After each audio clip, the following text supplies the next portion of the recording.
Hello મિત્રો, નમસ્કાર. આજે આપણે બનાવીશું બાજરીનો રોટલો. સૌપ્રથમ એક ગ્લાસ પાણી લેશું. તેમાં 1 ચમચી જેટલું મીઠું એડ કરીશું. ત્યારબાદ 1 બાઉલ જેટલો બાજરીનો લોટ લેશું. તેમાં મીઠાવાળું પાણી થોડું એડ કરીને આપણે બહુ કઠણ પણ નહીં અને બહુ ઢીલો પણ નહીં, એવી રીતે રોટલા માટે લોટ રેડી કરી લેશું.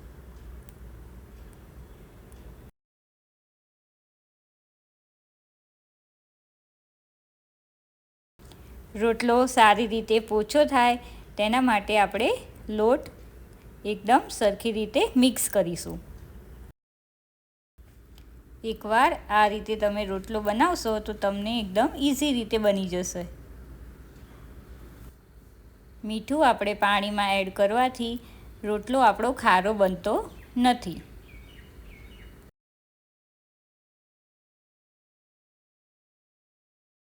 થોડું પાણી એડ કરીને આપણે સરખી રીતે લોટ રેડી કરીશું.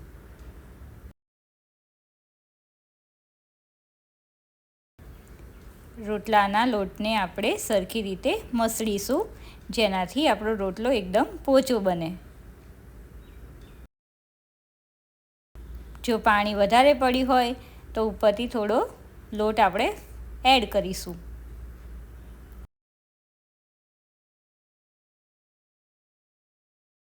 એક બાઉલ લોટમાંથી આપણે 2 નાના રોટલા બનાવીશું. આજે આપણે રોટલો વણીને બી બનાવીશું અને હાથની મદદથી બનાવીશું.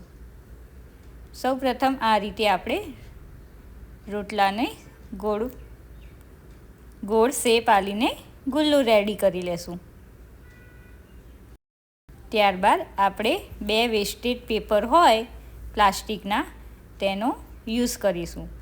એક પેપર નીચે રાખીશું અને એક આપણે ઉપરની સાઈડ રાખીશું અને આ રીતે આપણે રોટલાને ગોળ શેપ આપી દઈશું.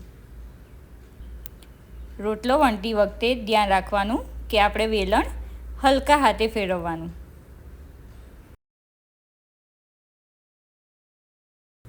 ત્યારબાદ પ્લાસ્ટિક પેપરને આપણે ધીરે રહીને નીકાળી લેશું અને ગરમ તવા ઉપર આપણે રોટલાને ધીમે રહીને મૂકી દેશું.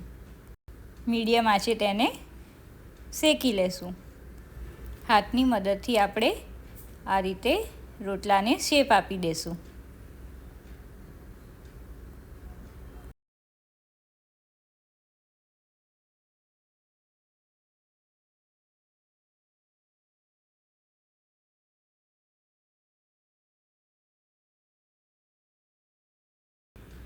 બંને સાઈડ રોટલાને આપણે શેકી લેશું. એકવાર આ રેસીપી જરૂરથી ટ્રાય કરજો. એકદમ ઇઝી રીતે આપણે રોટલો બની જાય છે. કેવો લાગે છે રોટલો? મસ્ત બન્યો છે ને?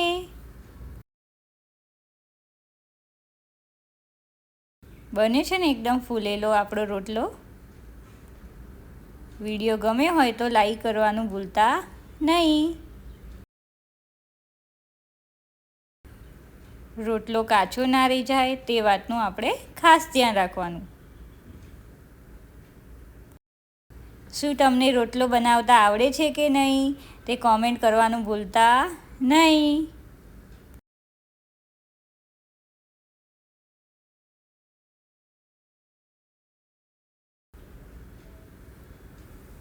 રોટલા પર ઘી લગાવીને ગરમા ગરમ સર્વ કરીશું.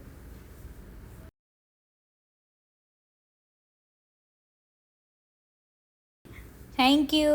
Subscribe my channel and join Cooking with Disha.